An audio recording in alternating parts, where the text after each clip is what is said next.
争取代表队的资格就在眼前。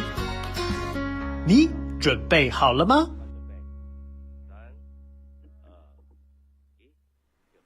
好，历史非常悠久，起源于这个16世纪苏格兰的 curling 冰石湖运动哦。虽然在台湾这样的亚热带地区呢，我们还在持续的努力推广，但是在5月27、28号的连续2天，集结了全台各地所有的这些冰壶好手爱好者们，齐聚到了台北小巨蛋2楼的冰上乐园来争取114年国手选拔赛的资格。那今天持续在下午场次邀请到的是中华民国冰石湖协会的教练及裁判庄家文老师，还有我董静乔以及台亚卫星的团队，持续为大家带来这个我们倒数第2场的讲评工作咯。那在下午的5点这一场呢，就会是男子组的公开较量的冠亚之争哦，所以这个获胜的这一队就会是今年男子队的这个国家代表队资格了。那是来到台山队对上新竹 curling， 双方昨天的较量我们也有转播到啊，其实两队都是很有实力的选手，挺多的。不过在新竹 curling 昨天的预赛打完之后呢，他们其中一位选手黄浩松选手有出现这个受伤的状况，所以呢，新竹 curling 在决赛舞台他们只能派出3位选手来应战。那我们其实正常的组合呢，是由4位选手，一个团体是4位选手，然后每位选手执2壶，总共8壶这样的一个状况。那么在新竹队这边呢，因为少了1人，所以他们的投掷法就会是第1棒跟第2棒多加1壶，所以是3-3-2这样的一个组合模式。当然在刷冰手啊，还有体力的调节各方面也会再吃紧一点，对。好，现在镜头带到的是新竹队的小焦轩云。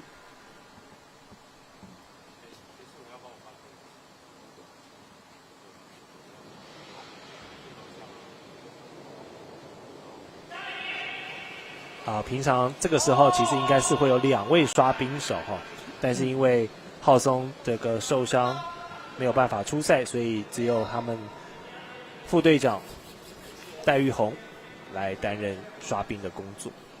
那必要的话，现在在这个大本营的队长志伟也要出来一起刷，如果有这样的需求的话。而在台山队这边当然就是正常的4人状况，所以我们看到2位刷冰手陈汉跟哲伦这个左右护法刷起来就在体力调节上就可以比较有一些优势。是，好，这1壶台山队送得很漂亮哦，哇，正中红心哎。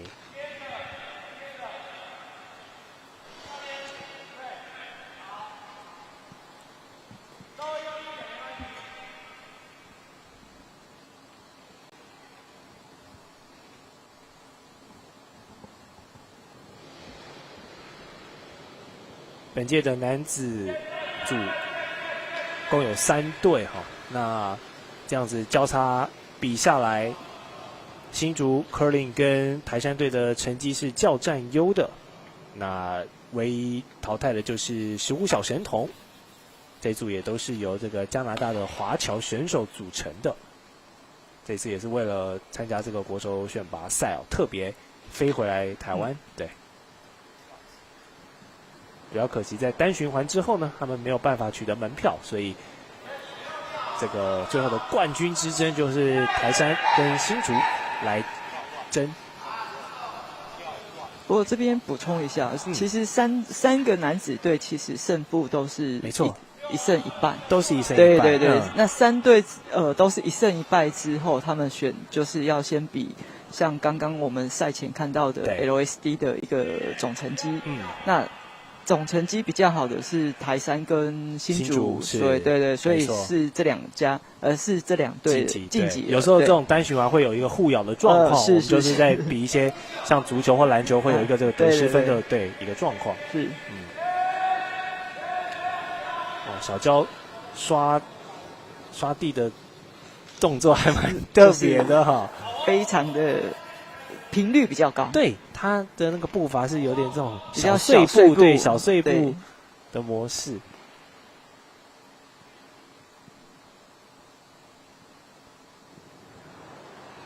哇，这一球攻击性十足哈，把台山的蓝湖破坏掉之后，也停留在了红圈的位置。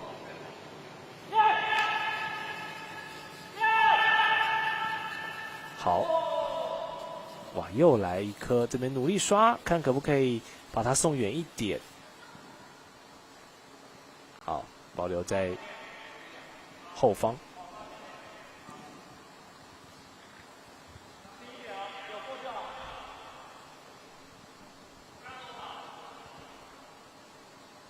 好，现在镜头给到这位是戴玉红，也是新竹县冰石湖协会的创办人哦。对于这个地区的运动推广非常的不遗余力。稍早他也这个跟他的太太一起出赛混双。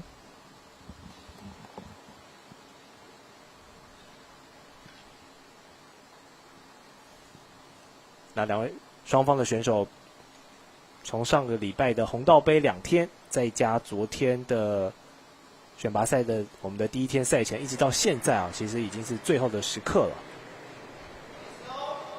要把自己最好的状态全部发挥出来。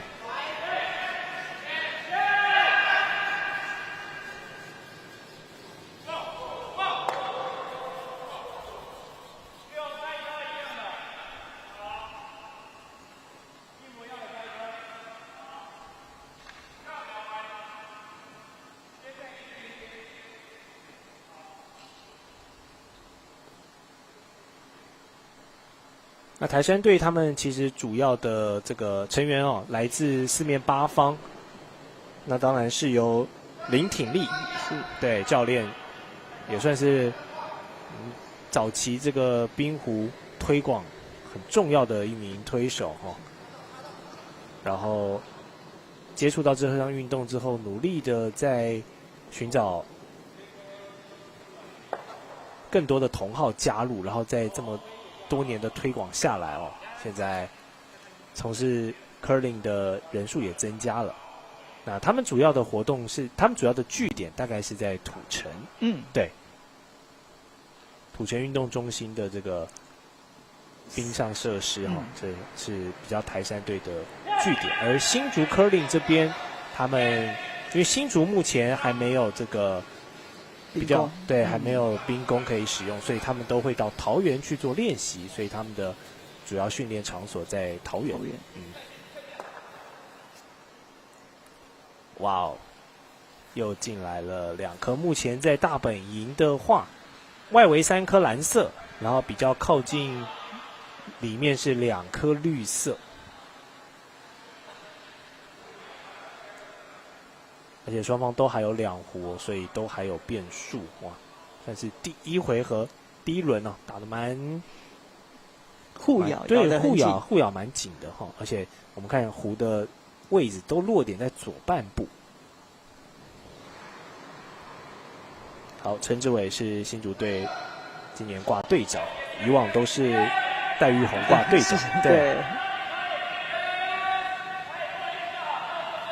好，你看还要自己来加入刷，但是打得好浅，太浅了。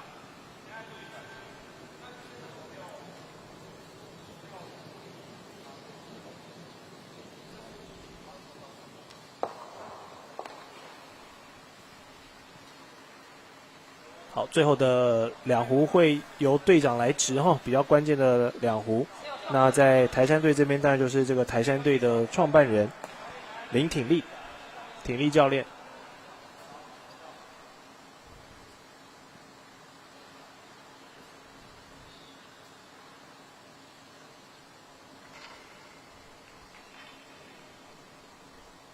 基本上今年来参赛的选手大概有，应该可以说有超过一半受到冰壶的启蒙，都是受到对体力教练的影响，Brandon 老师的影响。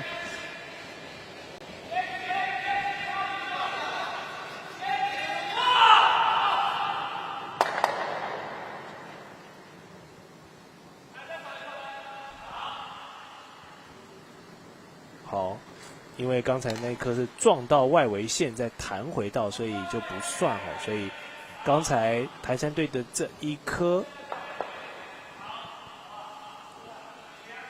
把自己的另外2颗给击掉之后，还是有滑到里面 hit and roll 进去，所以现在大本营里面双方各有2颗。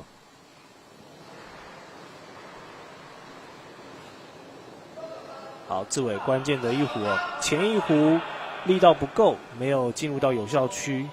那最后这一壶看一下，好，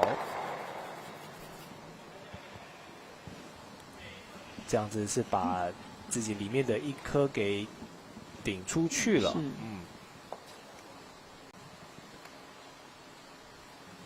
好，那就等台山判断一下他们最后的打法。目前现在看大本营的局势的话，潜力得分是更靠近的绿湖，但是因为它只有1颗，所以就是目前是1分的状态。那台山因为他们有 hammer， 所以他们最后一球是他们来操纵，那还有可能改变战局。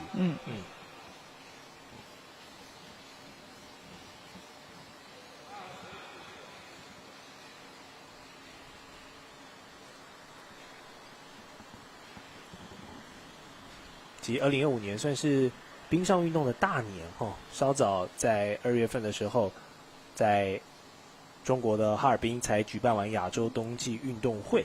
那当然，我们中华队也是有派冰壶的代表们去出赛，然后在前几个月也是举办了世界男子冰壶的锦标赛，所以这个基本上是奥运。好，我们再先看一下这个撞击，哇，非常精彩啊！好，虽然留不住这个 pill 但是把新竹的给破坏掉，所以现在就是看一下是1分还是2分？台山是2分因为他们底线的那1颗比绿湖上面，所以哇，这最后一直是蛮精彩的。体育教练指出了最理想的结果。那么双方的第1局，这是握有 hammer 的台山队率先以2-0，先拿下2分。今年3月底到4月6号，在加拿大的萨斯克舍温省算是他们的这个中部左边的这个省份，举办了这个 World Curling Championship 男子组的，当然都是世界现在最顶尖的国家代表队去出赛啊。最后的决赛是苏格兰以这个4-5险胜了瑞士所以这个冰壶的起源地苏格兰还是有一套。那目前在这个世界冰壶的 World Ranking 排行榜上，男子的第1名也是苏格兰，第2名是加拿大，第3名是瑞典，然后还有第4名的瑞士等等都是比较这个高纬度的国家。然后在前10名的话呢，其实有2个国家可以挤进到现在男子的前10名观众朋友可以猜一下分别是第10名的日本，还有第9名的中国，现在是可以在这个世界排名男子组是算是可以排上号的。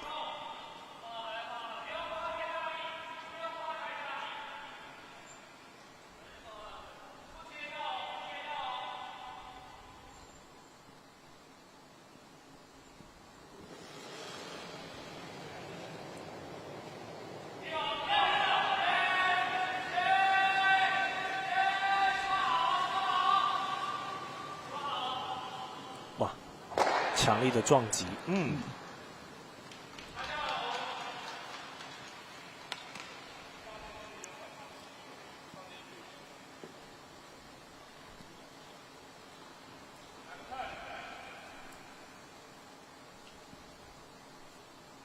好，台山队第一棒林柏豪，他们有一个人员的变动哈。昨天在预赛的时候是派上了侯宇乐选手出赛，对，他已经又回日本了，对，已经打完一天就回去了哈。昨天这位年轻的选手现在在日本的筑波大学读研究所，昨天为台山队出赛预赛之后，那到今天决赛就换柏豪来上场。因为一个队最多是可以报名5位选手，是，对，4名正选加1名这个候补人员，所以台山今年5位爆满哦，然后也确实在预赛跟决赛这样子可以起到人员的作用。那新竹虽然也是爆满5个人，但是其中的引流新凯选手他并没有回来台湾参赛，所以他们实际上就只有4人，对，然后再加上受伤的浩松，对，所以今年的决赛他们是只能以这个3人来出赛，对。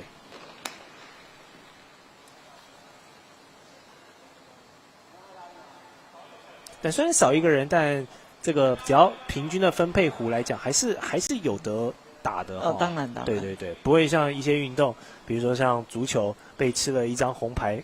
这个10人打11人就差很多了。冰壶其实少1个还是可以打，当然就是说在体力的调节上挑战比较大。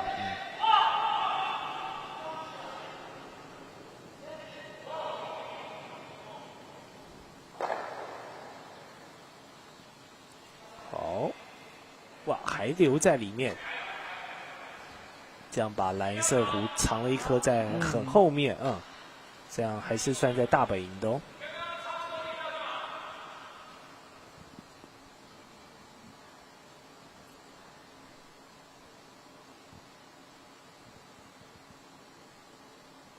今天新竹队派上的3位选手，全都是从事这个教育行业的对，3位都是老师、教师相关的行业。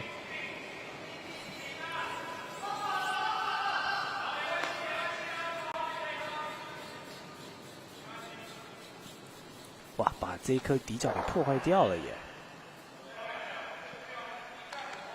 真准。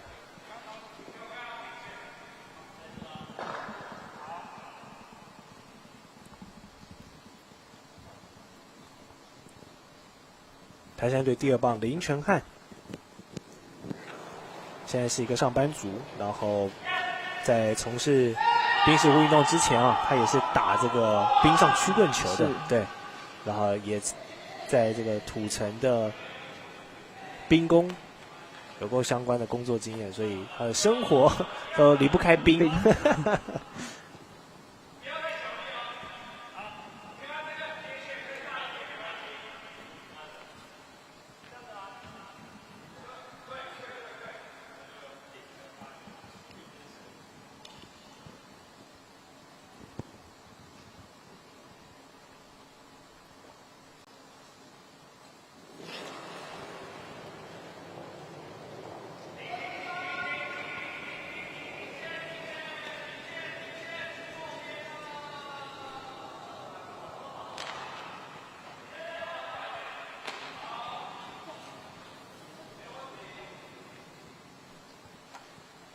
好，看这一壶，实际上跑出来的路线跟设定的想法有点落差。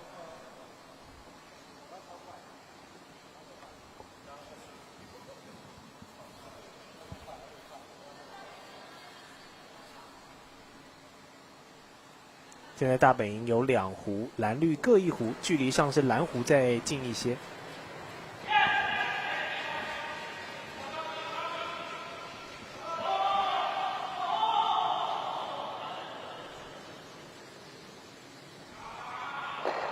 哇哦，精彩的一直啊！破坏掉绿壶之外，还躲在了后方很隐蔽的一个位置。这一直非常的有水准，来自第3棒张哲伦。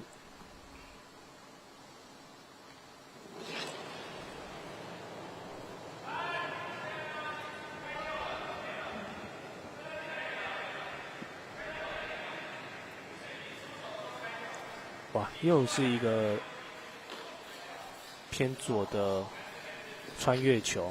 刚才其实新竹在这个点上已经错失掉几颗的机会了。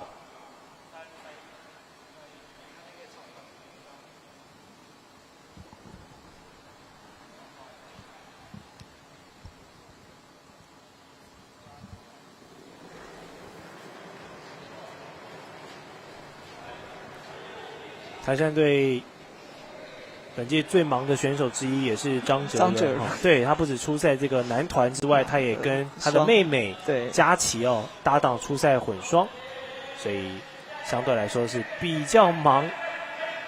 哇，又送了一个，哇，这回他的手感非常的火烫啊！现在在近距离有3颗，所以新竹的队长陈志伟决定要玩一个大的，看可不可以来一个强力的撞击直接在红圈那边造成一个弹射，然后把对方的这几个潜在得分弧都悉数破坏掉。我们看一下戴老师这一弧有没有机会？看起来现在力道还蛮够的哦。发生了撞击，哇，少掉了1颗。OK， 虽然发生了偏折没有办法再多带1颗，但是把前方的这一颗 guard 干净利落的给 peel 掉，所以算是一个蛮理想的进攻。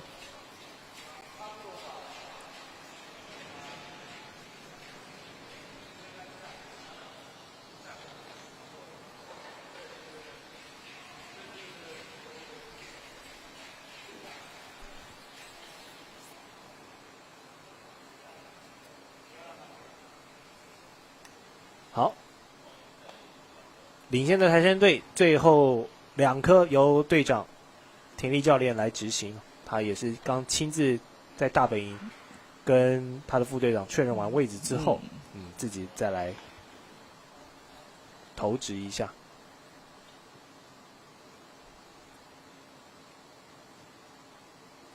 因为刚才那颗盖儿被破坏掉就比较危险，所以现在看副队长摆刷的位置，应该是希望再摆1颗 guard。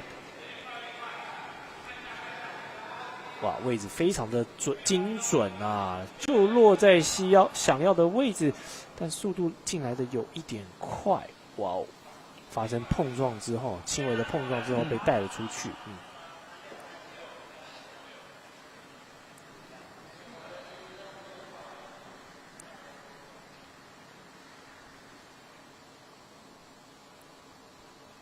然后2个人之后也赶快讨论一下修正。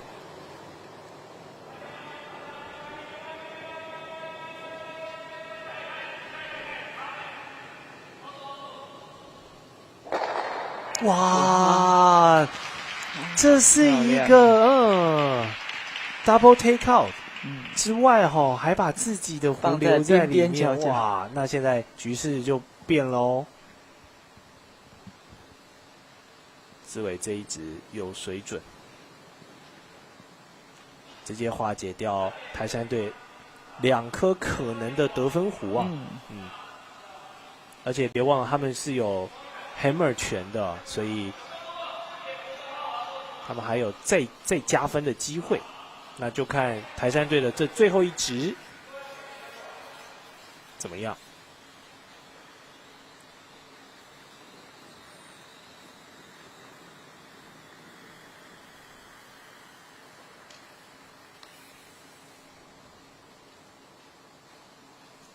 好，副队长要求摆1颗在中心，对，摆1颗在中心。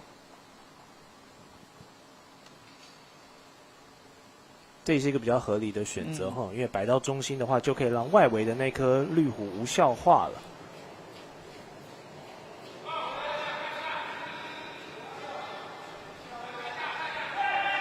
不过路径看起来是往右偏，而且动能可能要刷的大力一点让他加入一起刷，3人双人一起刷，哇，可惜啊，好，那就是新竹队来比准头的时候了。只要碰到大本营，这一回合他们就可以带走2分。是。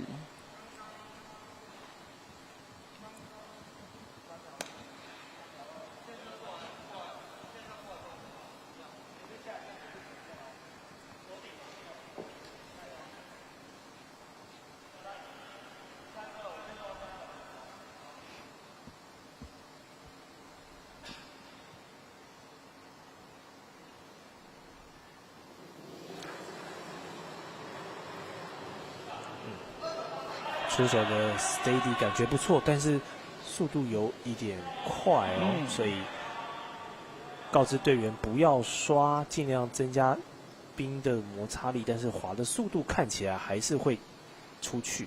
哎呀，还是出去了。好，那这样子比较可惜一点哈，2分的机会最后没有办法完成，但还是有1分的保底进账，所以第2回合，恭喜新竹这边扳回了1城哦。现在他们把落后追到还剩下1分，双方即将展开第3回合的较量。好，回顾一下刚才第2回合一些精彩的 play， 包含这一开始的直接直达红心的一些小球哈，都摆得很不错。然后几个 take out 也都是很果断、干净利落。当然，关键的就是刚才队长陈志伟投的这一颗哈 ，double take out， 对，直接让局势就逆转了。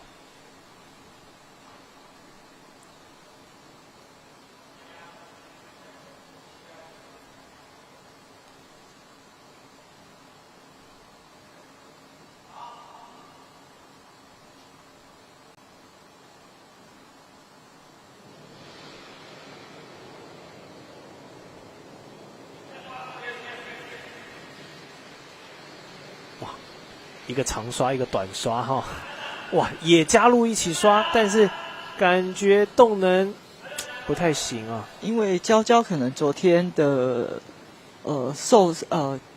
跌倒也有一点，也有产生一些影响，对，所以其实他在混双的部分，其实他选择的是弃赛，对，所以变成他把体力还是保留在男子的部分，对，但是因为可能还是有一点点的不舒服，是，对。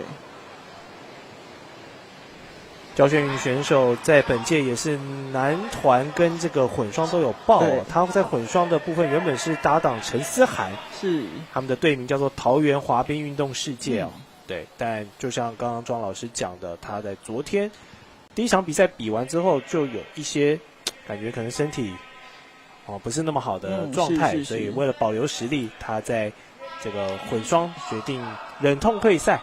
是，对。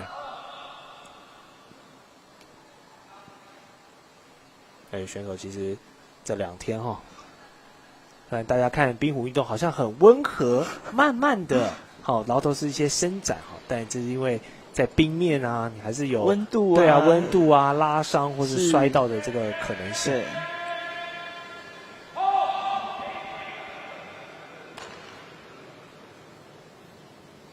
好，轩云选手这一壶就有丢进来了，而且是落点在红圈的范围。不过老师，如果他们再有人退，2个人就没办法打了，对不对？就是直接除名这样子哈，所以最 minimum 就是3个人，对。所以咬紧牙关也要撑下去，一定要撑下去，一定要撑下去。不过志伟跟玉红的体力是真的非常好啊。他们下午刚刚的前1场，他们也打了混双的比赛。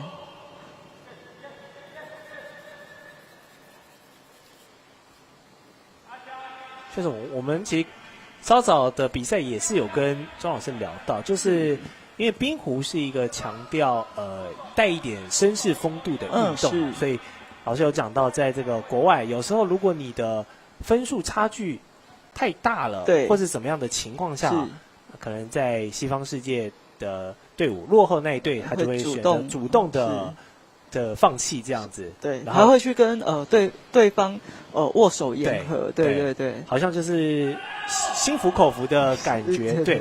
那当然，台湾的选手也是有这样的风度，但是很多选手都会还是希望说，即便我现在落后，但我还是要把该打的局数打完，因为呢，就是大家难得有这么好的机会跟场地哈，所以就是有点意犹未尽啊。这希望除了比赛的胜负之外他们就是希望可以打好打满，多一点这个冰壶的经验。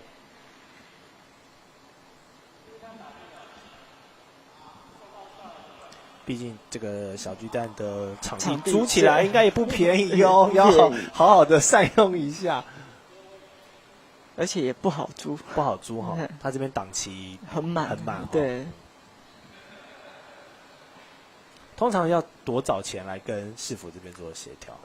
听说应该是每年的4月以前要申请隔年4年度的4年度哦。对，它不是当年度申请。那真的挺早之前就要做一些准备动作，对。所以今年的国手选拔能够在台北这么精华的场馆来举办真的大家都蛮兴奋的。也是第一次来在国内举办。以往我们的国手选拔，因为场地比较受限的关系有时候是办在海外，对。那所以本土选手还得飞出去，对。然后比如说像一些第三地的选手，也要从加拿大啦、从美国啦，或是干嘛都飞到其他地方。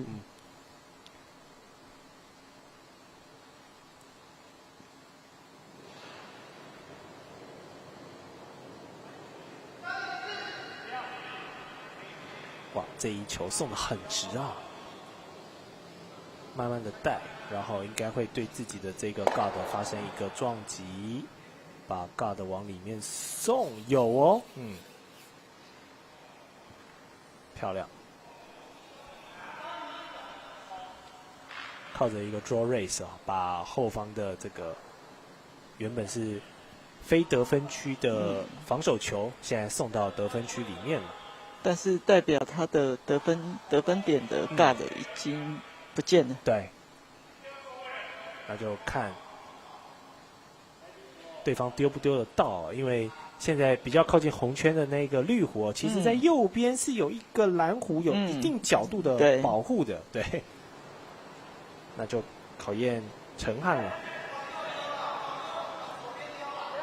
陈汉的队友在说往左边丢理想值就是让这一颗往左旋，目前看起来是有的，但是动能，哇，漂亮哇，进来了车，哇，这是一颗 freeze 相当精彩我们说 freeze 就是你丢了一颗有效球，而且是停在另外一颗球的边边，没有触碰到，它就刚好停住了。有点像这个你的刹车非常厉害，自动刹车瞬间要撞到人之前停住了，停在他旁边。哇，这种 freeze 球就有一定的保护性。你要去做破坏也可以，但是你做破坏的话，你那个力道就要够大。但你力道够大，你的偏差机会也相对会比较大一点，比较大，没错。好，戴老师看来是想做破坏，我们看一下这颗有没有造成破坏力。轻带一下，哎呀，也是一颗高水准的球，轻插了一下对手弧之后，再做一个反弹，哇！所以你看现在看后面那一颗，他们右边的那一颗绿色就保护得非常好，对，隐秘性够高，是。好，田玉教练决定先把这个看得到的这一颗中间的这一颗先打掉，先处理这个眼前看得到的东西。因为每一球战术设定是战术设定，但丢出来可能都会发生碰撞后产生一些变数，所以除了有设定之外，有时候就是打机遇战，临场这个看情势来随时做调整，随机应变。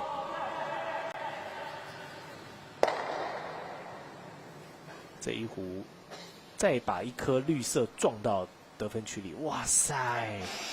现在有4壶了，当然因为右边的2壶比蓝壶远了，所以如果这个阵型不被破坏的话，绿色的有效得分只有2分而已。是。但是因为双方现在都弧数都还蛮多的，所以哇，我们这一局有机会看到一个大分哦。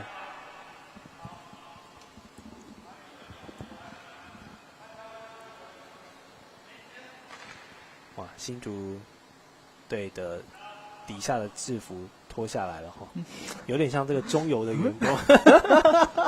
刚刚有人走过来，有点想叫他帮我加50块的95。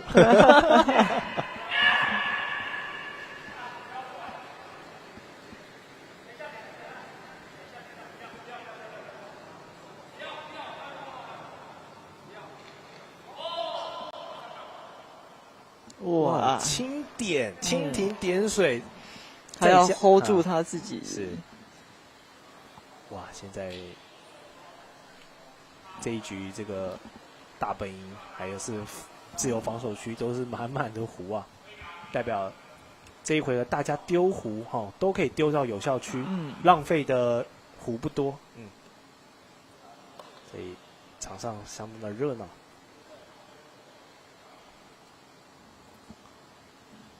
好，体育教练要求一个带一点内角的攻击球，看是不是可以发生碰撞之后来破坏一下现在左边的阵型，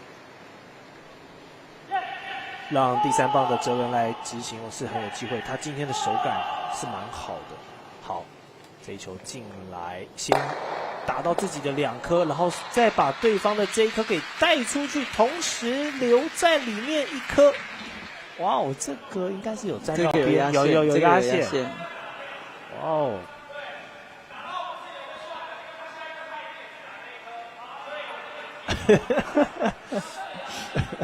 志伟直接他也是算是大声公喜直接开喊，把对方在想什么也都一起喊了，觉得蛮有趣的。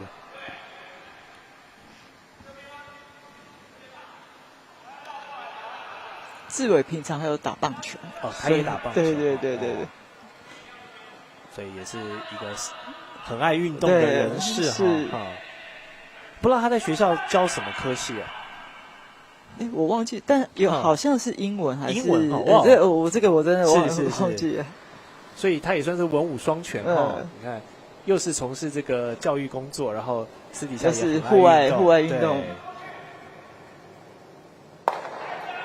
哇塞！再破坏掉1颗，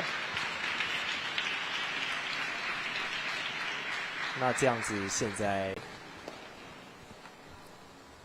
绿湖就有3分的潜在得分优势哦。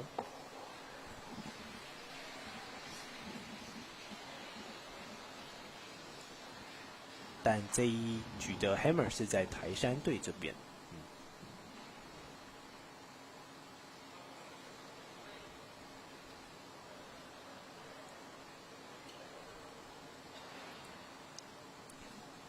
上次我们在这个选手的大本营后面有摆一张桌子然后刚才其他场次我们看到体力教练坐在那边，然后现在是一个女子选手坐在后面。通常那一区是有什么那一区就是教练的座位，或者是如果教练没有坐的话，其实是那个候补球员可以坐在那边，对。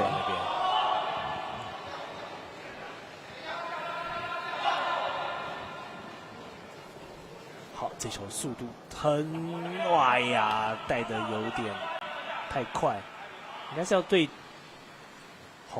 红色区域的那颗做攻。对，他应该是可能是放1颗进去，因为如果你打掉那1颗的话，它其实它还有2颗绿湖在大本营里面，所以它的减少失分跟得分的话，它就是自己再放1颗在红圈。对。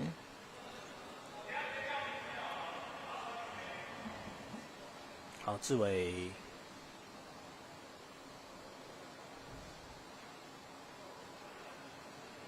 队长，最后新竹的这一支，好，他要求队员不要刷，不要刷因为觉得现在的这个弧度跟角度很理想。好，进来大本营之外也形成一定的保护站啦。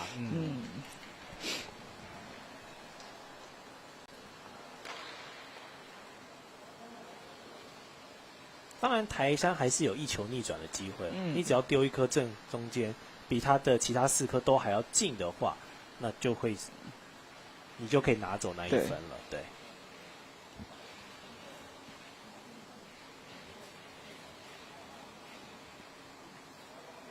好，所以大家都很谨慎，上来都在确认一下角度跟弧度，因为中线是有一定的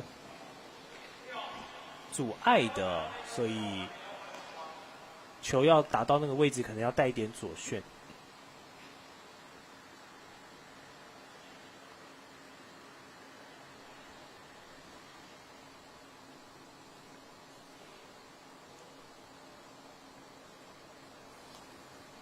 好，那就把这个难度交给在这个冰石湖经验已经超过20年的体力教练了。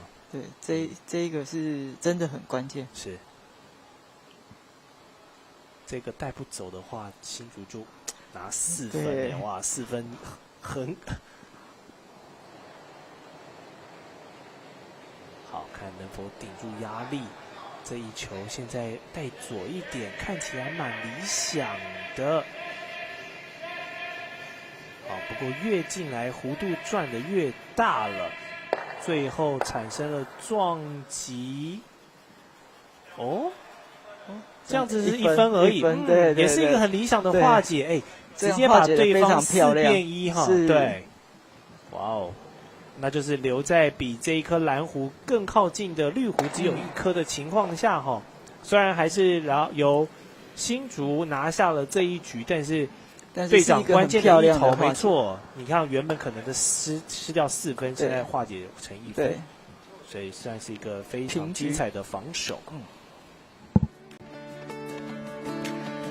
好，再来回顾一下这一回合几个精彩的 play， 包含陈汉投出的这颗 freeze， 有一个非常强的保护，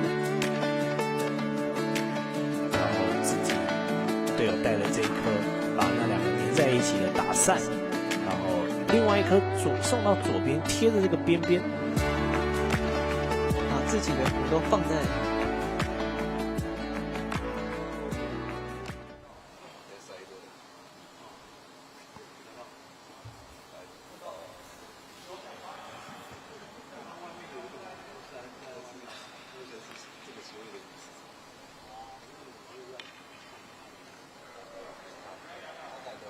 好，现在双方形成了2比2了。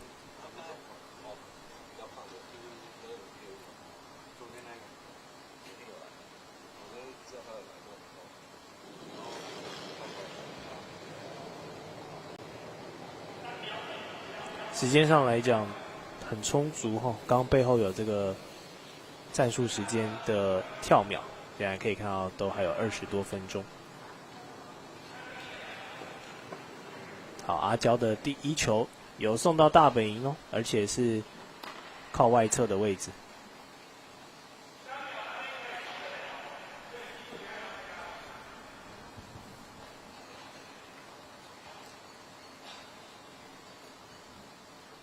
体力教练要求队员送1颗中间。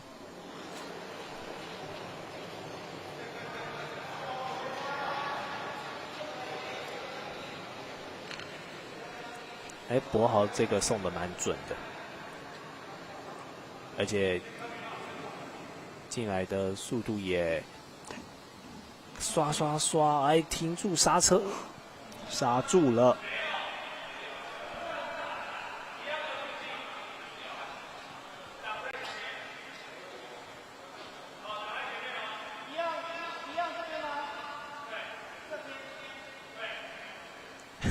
好。做确认之后哈，教练刚有说要挡在前面，所以应该是理想值是做一个防守弧，前端的防守弧哈。当然，如果可以进入到大本营的上缘这种带防守又有这个得分属性，那当然是最理想。好，看起来现在阿娇这一颗有机会耶，滚进来的速度哇！这边刹车要刹住了，不然就撞击之后 OK、取代了蓝狐的位置，也还不错。对。虽然没有造成这个防守啊，但是把对方的球给 replace 掉了。对。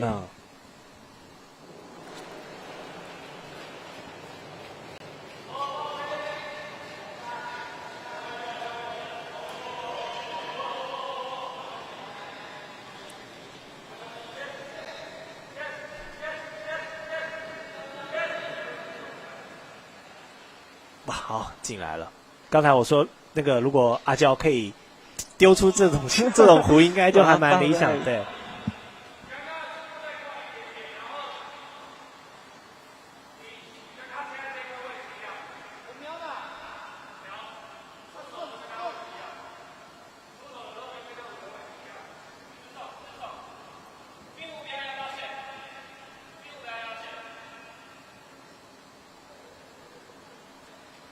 他们想再做一个定杆哦，就是用绿弧直接打掉现在前方这个蓝弧的位置，然后取代它，当做一个既有防守属性又有得分潜力的一弧。看起来有机会，哇哦！好，碰撞的力度偏大哦，所以没有守在中线，但是至少是把对方的蓝弧给 take out 掉哈。所以现在前3弧阿娇都丢到了有效的范围哦。他的3弧全都进入到大本营了。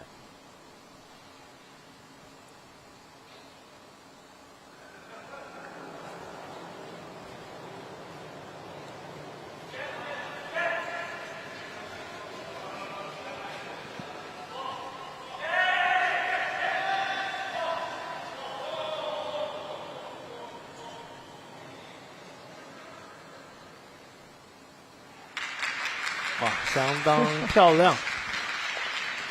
帮朋友观察一下哈，这一颗蓝弧虽然没有进入到这个红圈，但是从弧形往外递算的这样的角度呢，其实现在的得分优先权变到蓝弧了。对，所以外围的3颗绿弧，如果待会局势没有变化的话，就已经是无效了。所以陈汉其实一弧哈就可以稍微先稳定一下军心，也制造一些变数。好，戴老师想要破坏，但有可能会破坏到自己的2弧哦。果然把自己的2弧给带掉，但是还好，这一颗攻击弧，哇，现在滚出稍远一点位，还是蓝弧近一点。所以就是 T9 后面的刷兵其实很重要，是因为它有可能是影响他。对。那 T9 后面的刷兵就必须是对方队伍的掌控空间了。是。好，陈汉手感趁着手感正热，看可不可以再给一个。这球应该会跟自己的那一颗发生一个轻微的 kiss。哇哦，赞啦！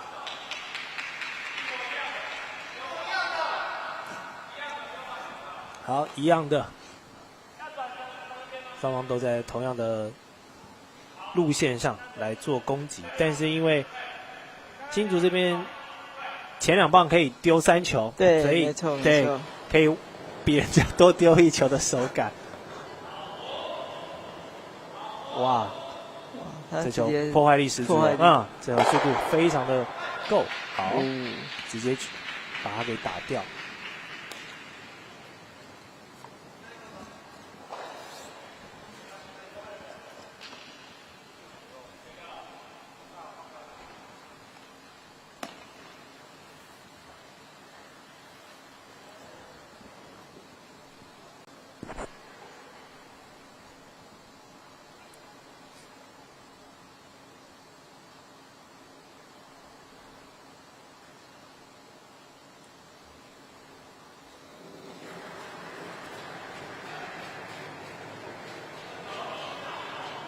好，台山队第3棒，这轮这一互相去，哇哦，精彩的一颗 double take out， 哇，场边的掌声络绎不绝哈。看一下，我们再看一下刚才这一颗撞击到绿色之后往后带，再把另外一颗绿色也一起带出去了，非常漂亮。我感觉目前台山队这样子4轮打下来，目前我觉得台山是第3棒的哲伦，今天他的手感准度跟完成度非常让人对他有印象，所以昨天也是有转播到他的比赛，但昨天他很多球都是会在偏左的时候打了一个对穿过去，所以看来果然多打一天对于冰况的掌握，场地的赛道的也是有一些影响。是，昨天我们转播的是 D 赛道，是，对。那今天我们换到了 C 赛道，是啊。所以昨天观众看的是这个黄湖跟红湖的配置啊，那因为不同的赛道，我们是颜色是固定的，对，方便做区分。对，今天使用蓝色跟绿色湖的就是 C 赛道。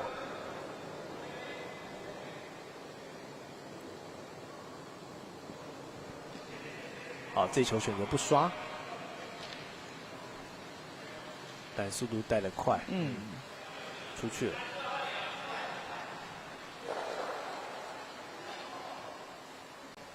所以刚才里面很热闹，现在被清完一轮之后呢，现在里面只剩下各1颗，距离上是蓝色稍占优势。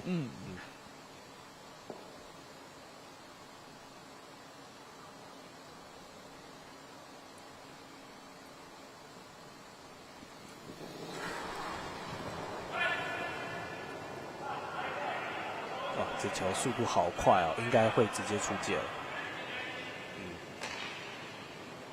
因为刚从志伟 release 的角度看起来，他最后的重心有一点偏掉，对。那这样你的出手就相对来说就没有办法那么稳定。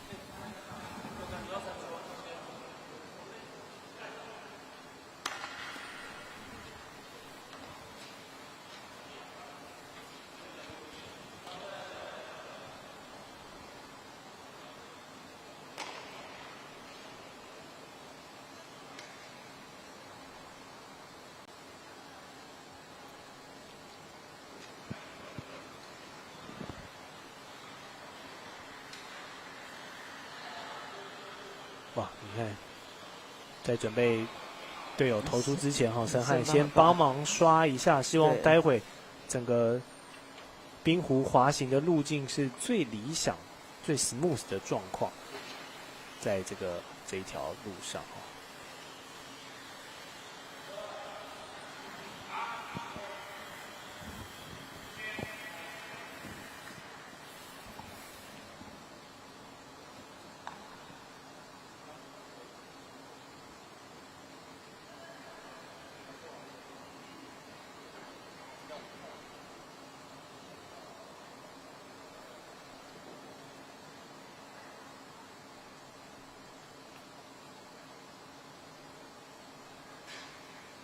好，我们看最后1棒。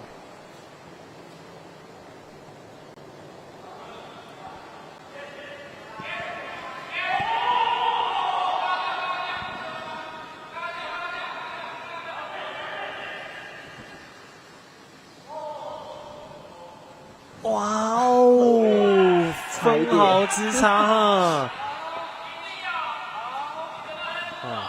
看得出来。台山想要的设定把这个绿湖给 replace 掉，但擦身而过。当然也立刻做讨论看刚才那样的操作是不是有任何的透过刷冰啦，或者是这种很细微的方式做修正。即便每一壶最终的结果并没有达到选手想要的预期，但是都还有很多调整的方式，就是要沟通。哇，这一次志伟送了一个大的出去，力度看起来非常足够，哇！强力的撞击之后，顺利的 take out 掉。对，这球就是拼准度了。好，那台山还有 hammer 弧的机会，对，所以就是要尽量投在中心点的位置，取代掉比绿弧更近中心。那这一回合他们就可以再拿下1分了。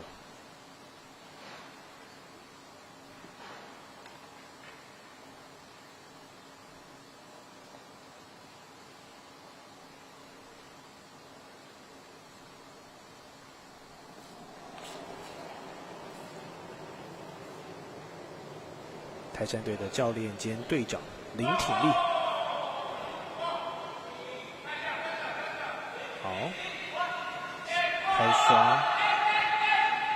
刷要刷得更大力，因为觉得速度有慢下来了，所以3个人一起刷，哇哦，又是精彩的一直，几乎投到内圈了，所以靠着这一直台山队再得1分，果然是老将啊。林挺立选手几个回合我们都有看到他最后这样一球逆转局势的能力是。好，那这个4局比赛结束之后，双方会有一个5分钟左右的休息时间，待会回来再为大家持续送上这一场男子公开赛冠军之争的后半段。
好，连续2天在台北小巨蛋2楼冰上世界举办的114年国家代表队选拔赛啊，我们随着这个赛程的消化哦，这个越来越多的代表即将出炉哦。目前3个组别里面已经确认的是公开女子组，今年的冠军队伍是冰上小女子，所以他们也获得代表女团的这个出赛资格。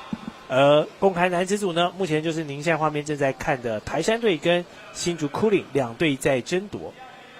前5局打完，现在双方几乎也只有1分的差距，非常的5-5开的一个战况。台山队3-2，稍微领先一点。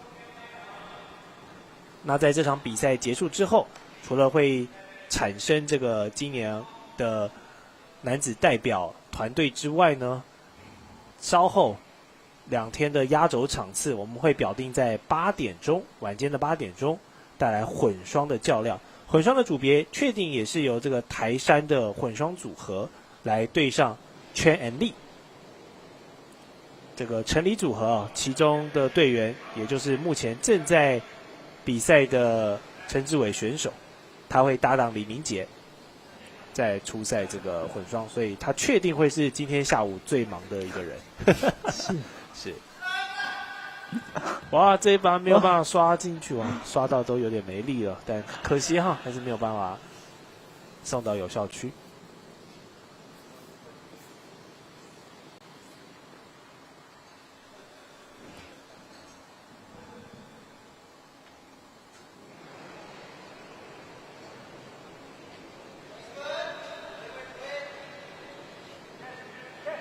庄老师，那我们在这2天举办完这个国家代表队选拔赛之后，那协会接下来大概会忙碌哪一些事情？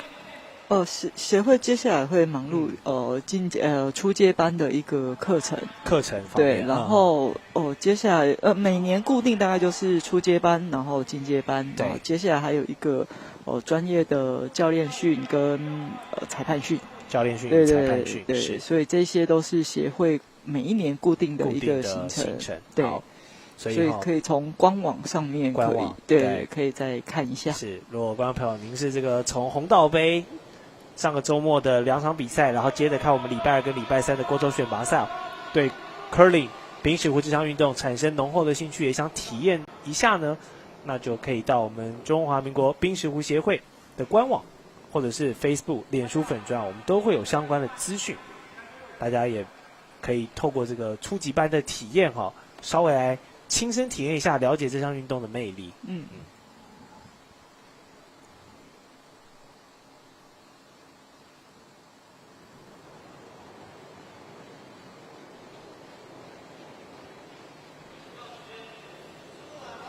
那因为新竹队其中1名成员是昨天在预赛打完之后身体有点不适的这个选手退赛的关系，所以在这场决赛呢，新竹队是他们只有3位对浩松选手因为不舒服，所以就没有办法来出赛决赛。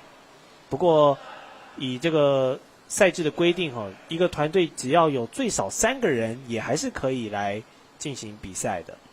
所以新竹队他们就用3名成员的方式来对决台山队的4名成员。那你现在画面看到的这些都是目前我国在从事冰石湖这项运动最顶尖的选手了。那在世界方面来讲呢，现在在男子的部分，我们现在世界积分的第1人是来自苏格兰的 Bruce Moat， 他现在是算是男单的部分的这个冰石湖之王。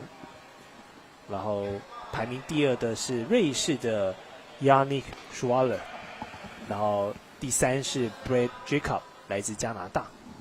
所以都是高纬度的国家现在世界排名前10里面的选手有5位都是来自枫叶国加拿大的，所以加拿大确实在 hockey 跟 curling 这2项冰上运动真的是他们的强项。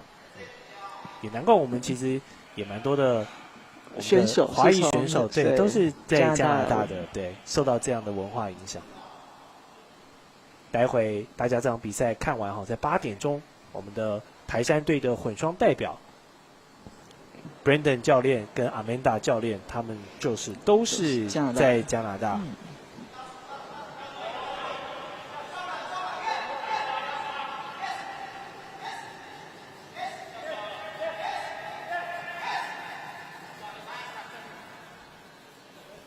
哇哦，相当理想啊！哇，现在台山队左右开弓，对，左右开弓哦。这第5局，现在在大本营里面3胡啊，3胡在手。尤其是左方这2胡是有这个一定防御属性的。哇，老师这一球出手哈，确实，哎呦，卡塞里，嘿嘿。哇，哇，不太妙。哦，希望阿娇没事哈。哦，我们虽然说这个冰石湖运动，大家看起来都缓缓的、慢慢的哦，但就像庄老师讲的，其实因为毕竟是冰上的运动，还是有很多的不确定性。哇，队友们上来就因为他昨天其实已经摔到右侧的。大臀肌这一块，对。好，防护员赶快上来了解一下哈，有没有什么问题？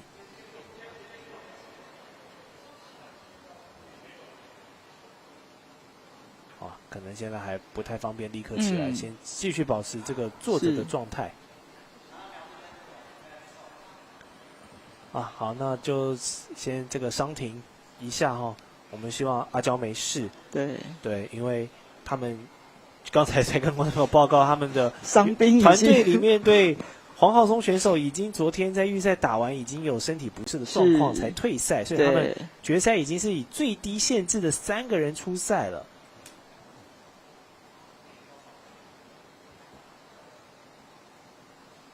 好，我们等待选手治疗一下哈。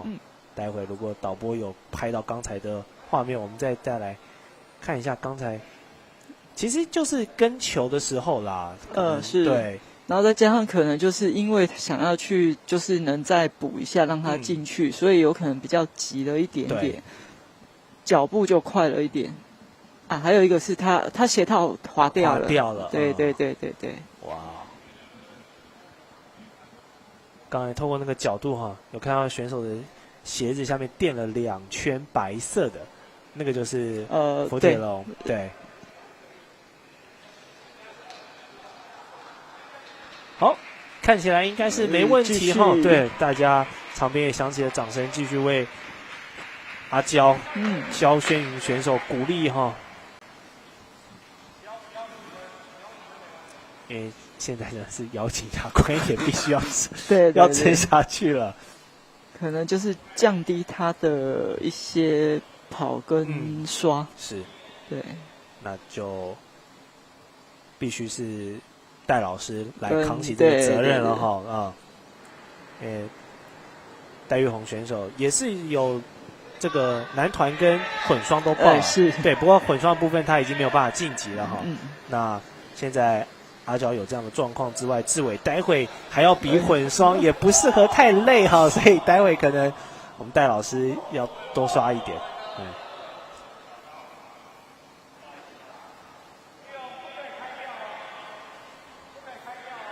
哇，现在左方的防线多稳固啊！已经叠满了3。志伟这边下达了一个，就是应该是要把它冲破，因为他是让他做最大力的一个战术。是。好，推送出去。好，看起来是没问题的。削到。好，这一球先消掉，那待一会哈还可以持续做进攻。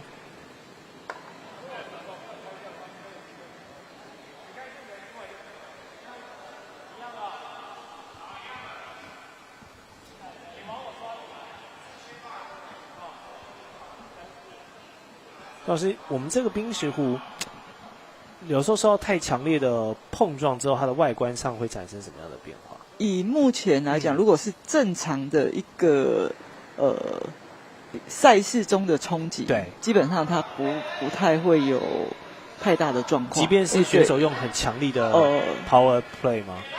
对，但是这个就是说正常的冲击，因为事实上它是透过速度，然后可能后面还有缓冲球。对，那这个材质它的硬度就是最高，所以它的才会指定用这样的一个材质去做。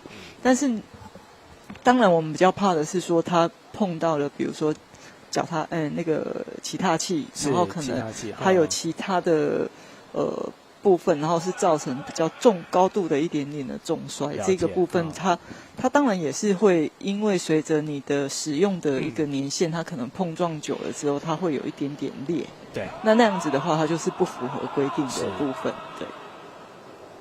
好，双方在这个点上不断的做攻防你埋一颗，我就再拆一颗，这样子。双方持续打消耗战，看谁先出现失误。所以玉红选手2颗也都是稳稳的在执行啊，双方现在的战术执行成功率都蛮高的，埋到这个设置的防守球 guard 也都有在理想的位置发挥功用。但目前看起来，台山应该是没有再要埋 guard 了，而是要再另辟战线，对，在中线再开一颗得分球。如果是按照副队长张哲伦这个刷把要求的位置的话，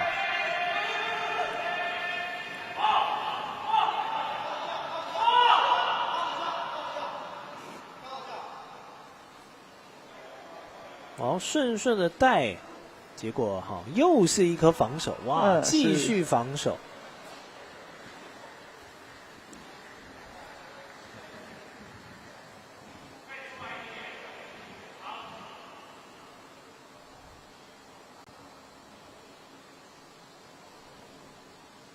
好，新竹队有 Hammer， 所以他们有最后一球后手的机会。先看志伟的第一颗，哇，继续拆弹，继续拆弹。好，那就是双方继续攻防的状况哈。但如果一直都是维持你埋一颗 guard 我拆一颗 guard 的话，消耗到最后如果没有任何变化的话，大概就是那这一局就台山队会拿掉3分。是，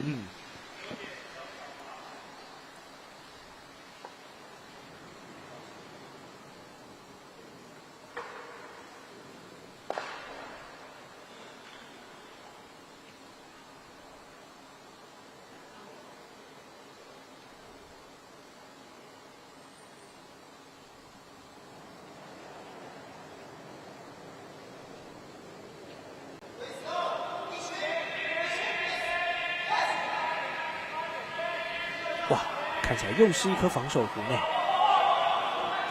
对他现在已经不刷，所以大概就是要做防守弧。对，让他顺顺的带好。哇 ，OK， 哇，又是一颗远端的防守弧。执行效率好高啊。好，那志伟当然就要拼一颗了，不拆了，就是看看可不可以打一颗红中的位置。然后比所有的蓝湖都要更近，那就可以抢走比赛。是，因为你这时候在做拆弹意义已经不大了，对。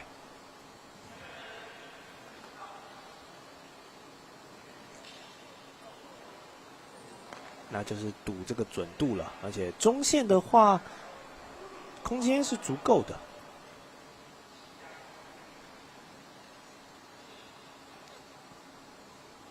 好，看看可不可以送到 T line 哈。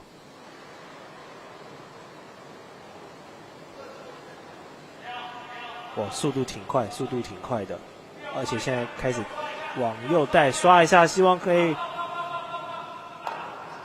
撞击之后再折射进来出去了，结果最后还是拆掉了他的 guard 啊。但拆掉之后的结果呢，就是台山队在这一回合收获了3分哦。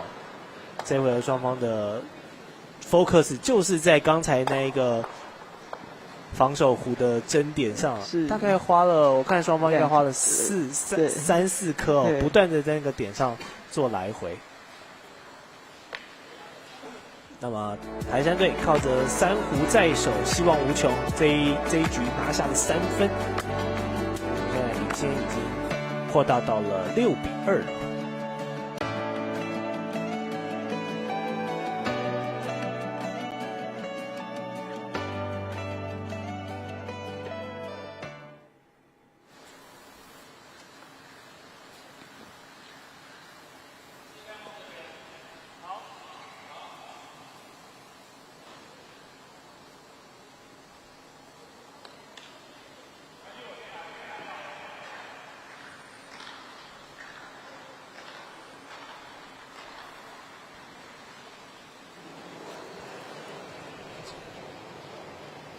好，新的一局展开，先手的是台山。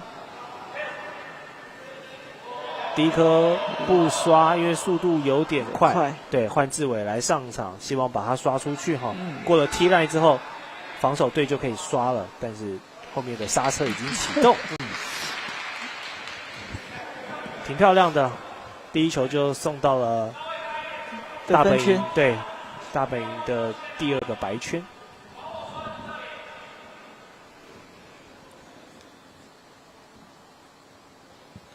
好，阿娇要小心哦，刚才跌了一下，看起来应该有一点不舒服啊。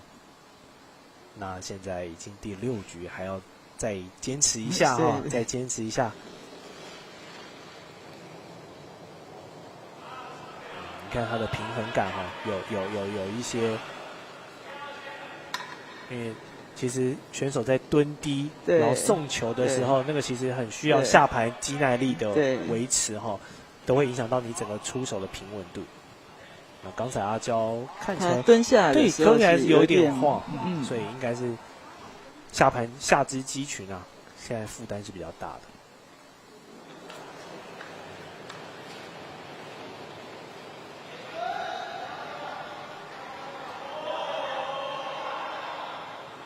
好，这一壶看起来速度挺快，所以不刷了。然后志伟又想把他他哇，博豪的前2投都是感觉有开自动导航哈，过了 T line 之后，那个刹车系统就启动了，所以左右开弓各丢了1壶，送到大北。我们再来观察一下阿娇的动作细节哦，看是不是随着这个比赛负担的加大，他现在的动作上会比较受到限制。好，这一个出手比刚才看起来是稳了一些。好，应该是没有问题，可以把右方这一颗给 take out 掉。哇哦，漂亮的一个 take out。哇，而且炫到了这边哦，队友都给赞了。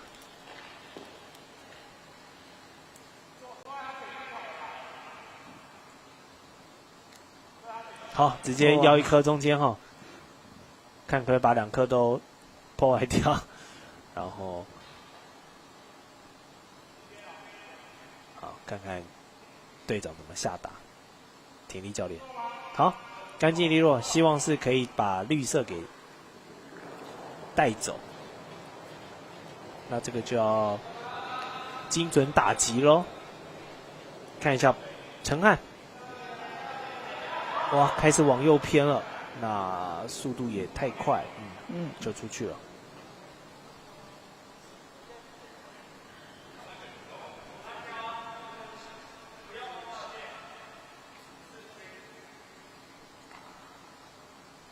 好，志伟要求一个不要碰到线的4区哦，4区是比较浅一点，所以要做一个防守弧。哇，他的表情看起来不是太舒服。对。哇，加油啊！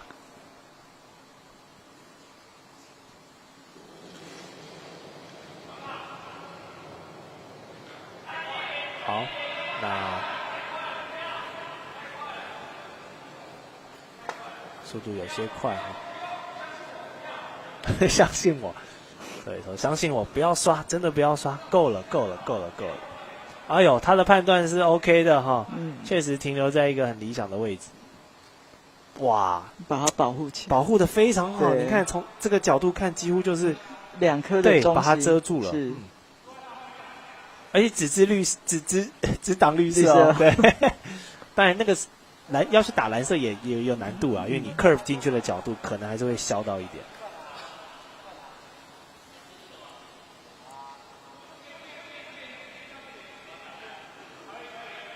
好，打掉，要求打掉。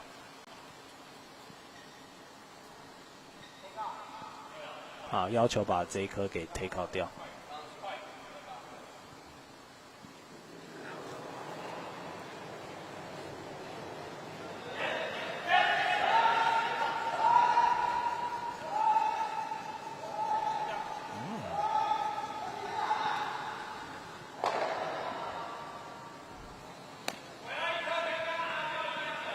哇，赞！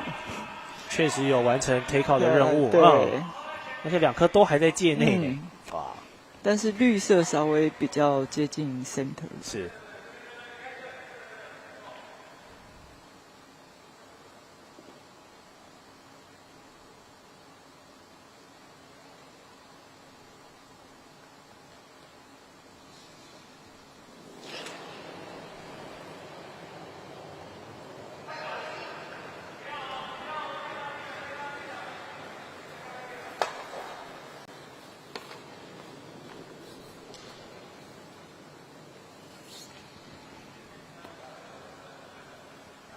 哇哦，感觉还是左下那一颗比较近。是。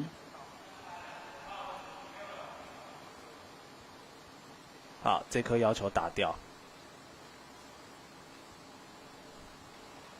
今天在成功率蛮高的张哲伦，第3棒的他，在决赛的男子组执行度真的都很赞。哎呦，哇！结果这是一个助攻，对新竹队想要看到的结果啊！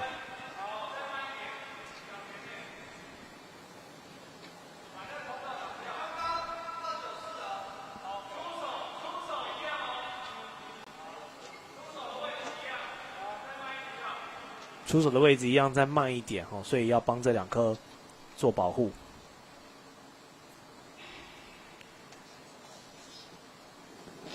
双方这一回合的较量就是围绕在大本营的这2颗刚才粘在一起的球不断的也在做攻防。哇，鞋套又掉，要小心要小心。好，这一球太大力，出了界。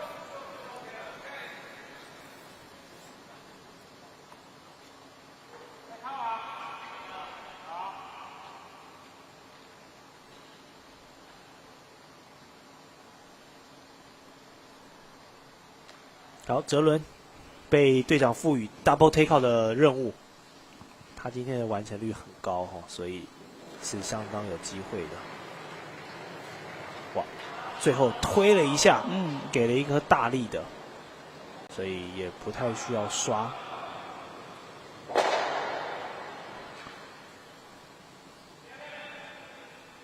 好，这一颗很用力但是打到了自己颜色的弧，所以没有办法对后方2颗做破坏。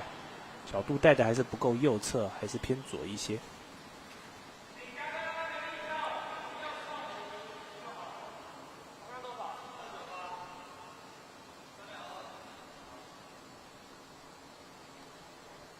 好，玉红继续来设置障碍。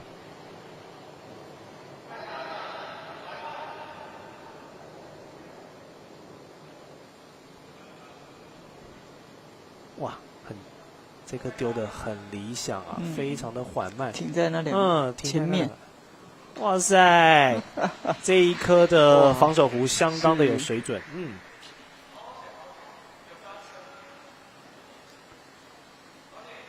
那台山不断的迫使哦，必须要去做破坏。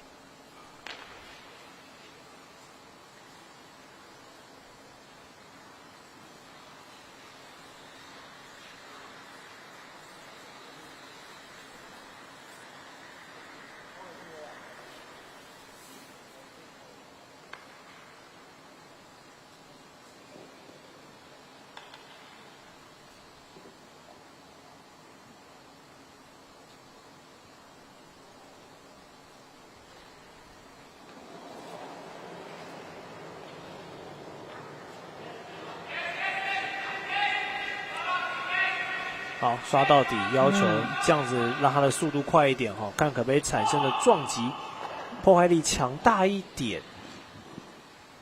好，确实有破坏掉哈，但是不够远。好，新竹要求再设置一颗防守点，对，继续保护这2颗，而且目前看起来他们有机会。对，有机会追一个大局。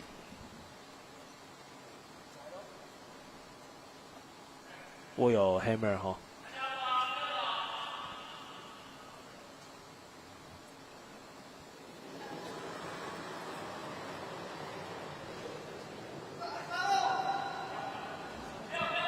不要要求不要刷，觉得这一球的力道够，然后他选择要自己刷。他可能压着跟让他哇进去吗？进去吗？有进去 ，OK 好。哇，如果这球没进去就紧张了，嘿。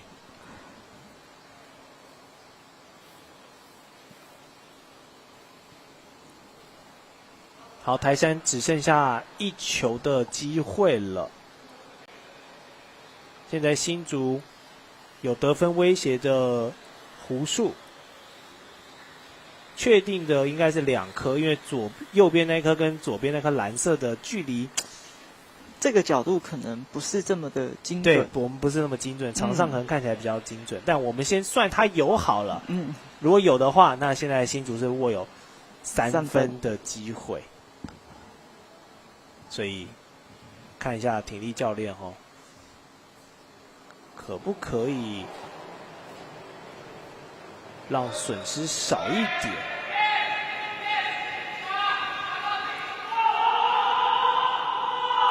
哇，可以带的角度够吗？够吗？够，有击到，但是削了，把它再往里面削了。哇，那确定就是3分了，因为刚才跟蓝色那一颗我们还说对，至少3分，至少3分。然后如果最后这一颗再加进去。Ladies and gentlemen， 就是比数就会再度的追平哦。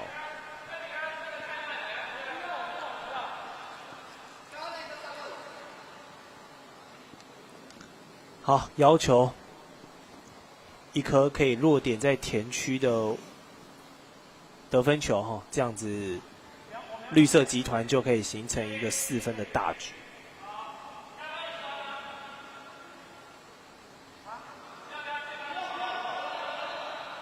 好，现在志伟觉得他的手感正好，所以他都要求队友不用帮他刷冰，然后他会自己跟在自己球的后面来做这个他的判断，因为毕竟出手的是他，对，所以对于球性的了解、自己的掌握度比较高。看看有没有办法，有没有办法？哇，不会吧？不会吧？看一下距离哦。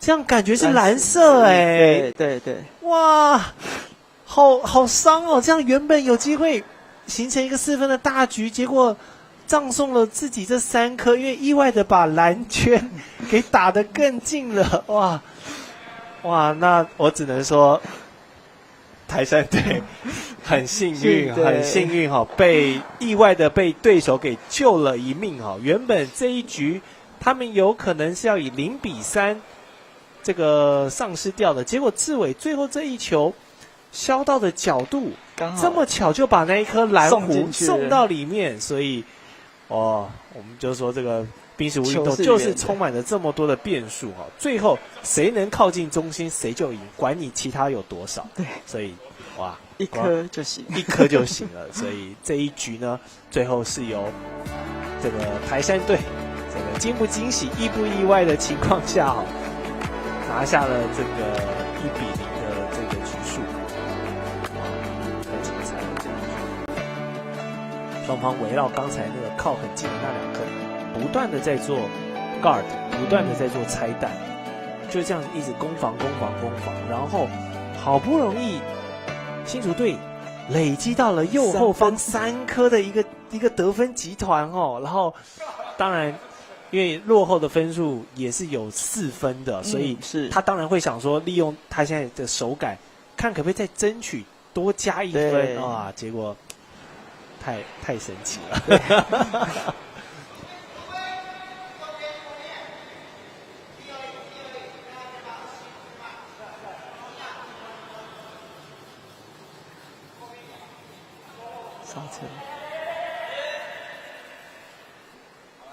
相当好，我觉得基本上台山的开路先锋博豪他都可以稳稳的做得不错，他都可以把球就是像队长要求的位置哦，先率先送到大本营，然后就完成他的任务。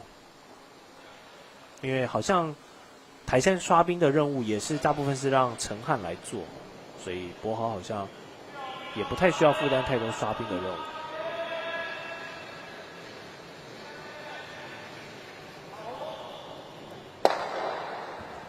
好，强势的把蓝虎给击退，现在在中心人换成绿虎。但有过刚才的那个局数真的哇，后面真的是变数太多。即便刚才有这么大的领先哦，你这个蓝虎只要有在中间，你真的就还有机会。对。我们说这个股票是这个一张不卖，奇迹自来。你只要在里面，你保有1颗不被击落出去，不被 take out， 那真的就有奇迹会发生。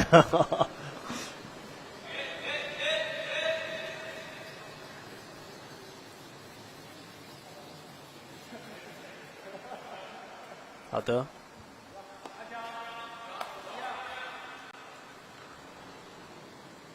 好，志伟要求。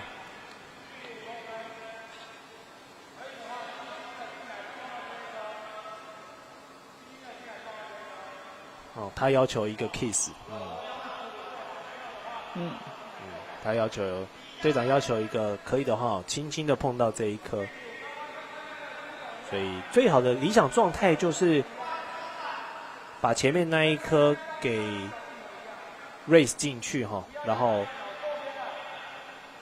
送到更中间的区域之外，然后在上方形成一个保护球。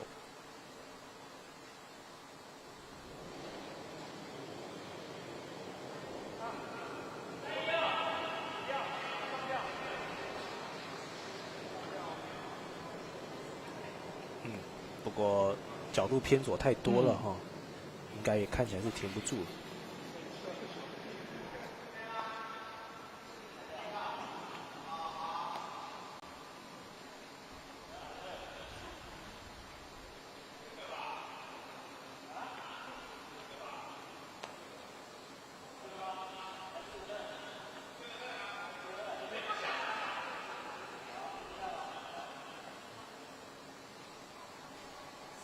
队长给定位置之后，他们都还是会习惯把左手跟右手举起来哈，那个是在引导选手就是我是要往顺时针还是往逆时针去 curve 那个角度，对。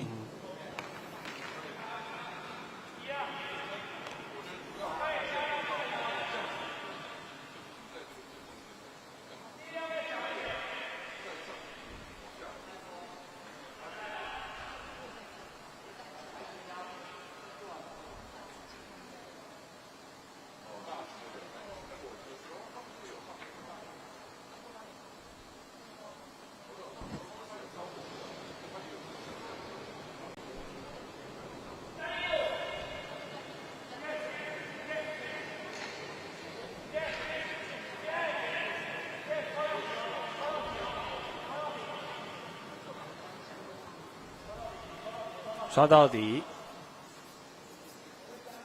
哇，会碰到吗？看起来是没有碰到，但有沾到圈呢。有沾到圈啊。所以双方目前设定都没有变，就是围绕着这一颗最外围的点位做进攻跟防守。在阿娇的珊瑚丢完之后，现在陈汉有机会打一颗强力，一次撞掉2颗。哇哦，漂亮的 double take out。对，太漂亮了。清空到安全的状态。是。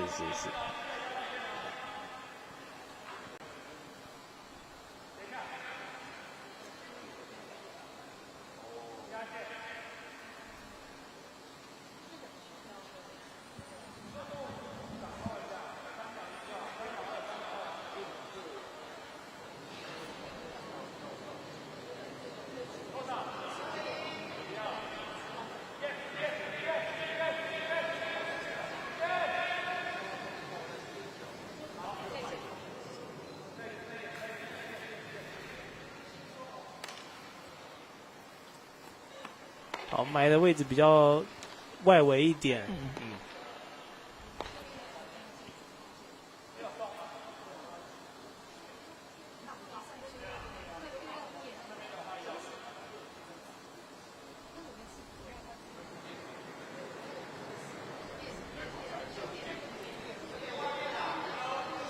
好，哲伦这一颗应该简单带一点，没有很用力去刷。希望他轻轻的进去就好哦。哇哦！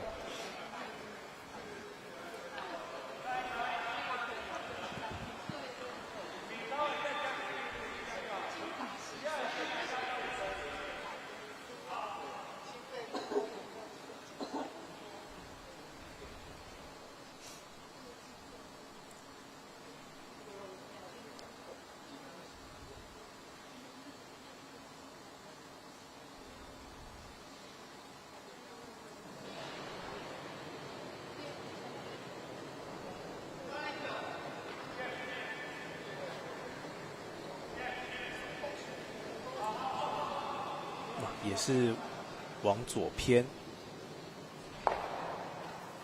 撞击之后的产生到了中线，哇，形成了一个 center guard。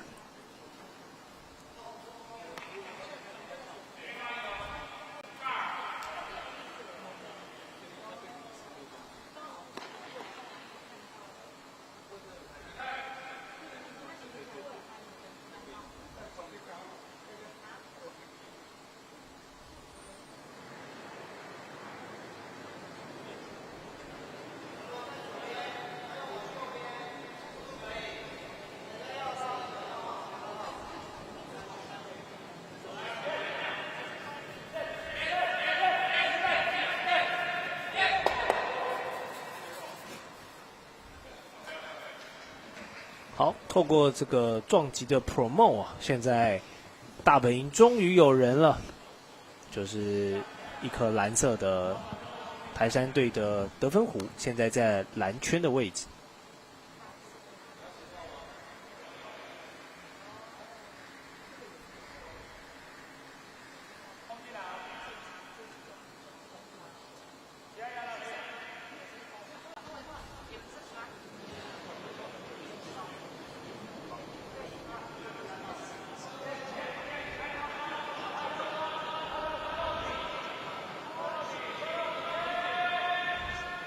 刷到底哈，这一球哇！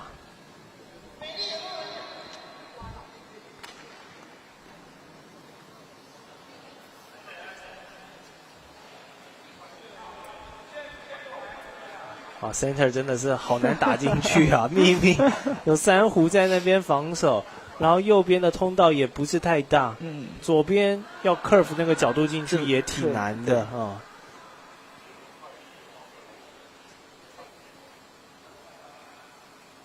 但是因为已经到后方的尾声了，双方能用的弧不多了，这个时候再去做清除，其实没有那么多的弧数来做消耗，所以副队长蹲了一个位置哈，希望让教练兼队长的林挺力能够精准的从两弧之间的那个通道空间走一颗进去大本营里。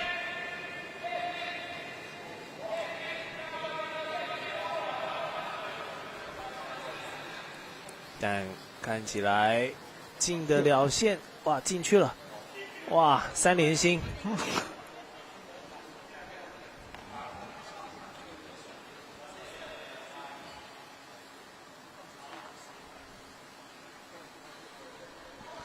现在他们在圈里面的那一颗啊，被保护的极好，因为前面有3颗防御，除非你那个可以丢出蛇球啊，绕过那3颗防御，才有机会对大本营那一颗做破坏。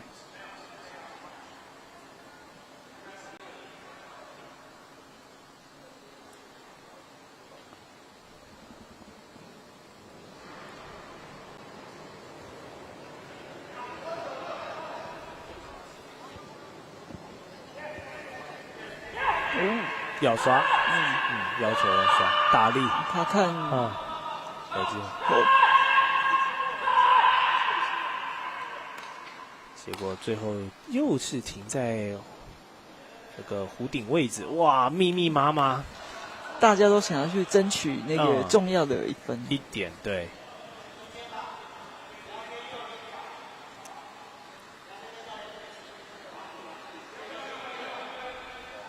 好，他们要把所有的可能性都塞满，对。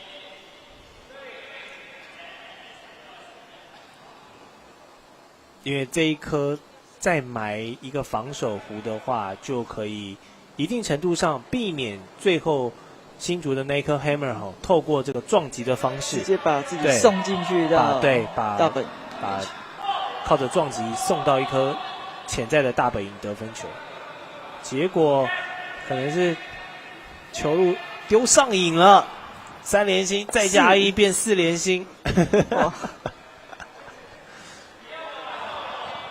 哇，这个应该说太有默契了嘛，形成了一条线呐，满满的一条线。那志伟要孤注一掷了，孤注一掷的希望就是透过刚才后方的那一颗碰撞看可不可以推进去，结果好1分，对，把那颗蓝色如果又再多收1分，还好啦，最后因为那颗蓝色被防守的太好了，所以在这个局数结束之后呢，台山队再加1分。他们决定握手言和了啊，因为拼的这一把机会就不大了，哇！但我们也是看到，其实双方在后面这2局其实真的攻防的表现是相当精彩的。对，那也是一场君子之争啊，双方动体力也动脑力。是。那最后的比数8比2。对。7局打完我们恭喜台山队最后以8比2的击败了这个也是可敬的对手新竹 Cooling， 然后获得了我们114年国家代表选拔赛的这个资格，他们将代表男团对来为男子公开团体来为这个台湾争光。好，那观众朋友也跟您预告一下，在这场比赛结束之后，我们的 C 赛道稍作整理呢，在表定的晚间8点钟会为您带来这2天最后一场的压轴转播场次。